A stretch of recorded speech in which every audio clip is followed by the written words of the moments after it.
Well, it's very important to take care of your skin all year round, but it's especially important to remember to protect it during the summer months when many of us are outside quite a bit.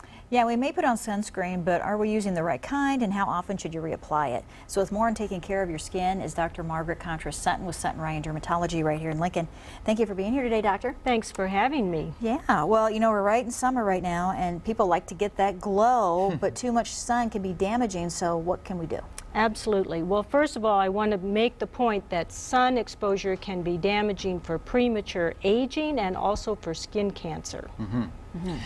It has its benefits, though. A lot of people say, I want to be out in the sun because we hear that's a great source of vitamin D, right? True, but it doesn't take much sun exposure to get enough vitamin D for your daily requirement. Plus, you can also get vitamin D in the form of an oral supplementation.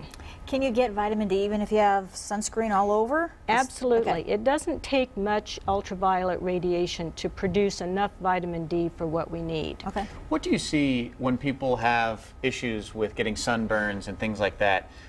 What are the common causes that you're hearing a lot? Is it people just not putting on sunscreen? Is it not reapplying? Being out longer than what you imagine. Many times patients will say, well, I only thought I was going to be out for a moment, and they end up being out for an hour.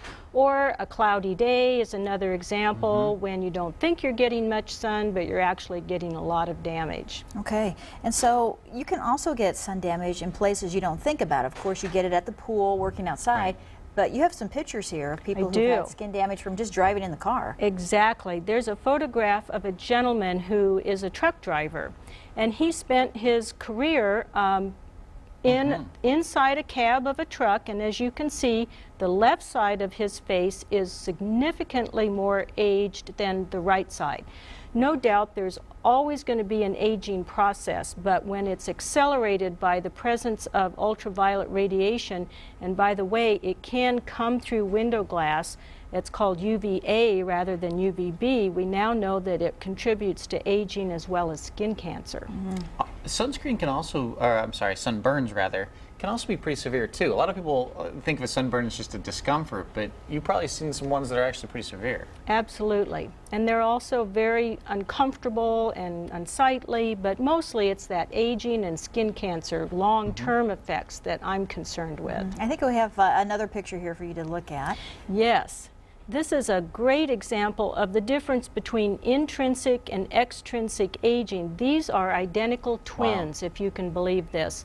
The individual on our left was not really a sun worshiper. The individual on the right grew up and lived in Florida and exposed her skin to too much sun. As you can see, she has far more wrinkles than her identical twin sister.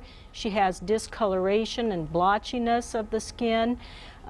It doesn't help, but she also was a smoker, so there are some other factors that contribute to aging other than ultraviolet exposure. Okay, and doctor, we are out of time here, but real quickly, Darn. make sure you wear gloves. Gloves, A wide-brimmed hat. Yep. Put and that on. sunscreen. That's the big thing. Absolutely. Yeah. And what level sunscreen? 50? 50 plus. And I hope I'm invited back to talk about my sun protective clothing. Okay. We will Sounds do great. that. We'll do that another time. Appreciate Doctor, it. thank you so much. Thank you.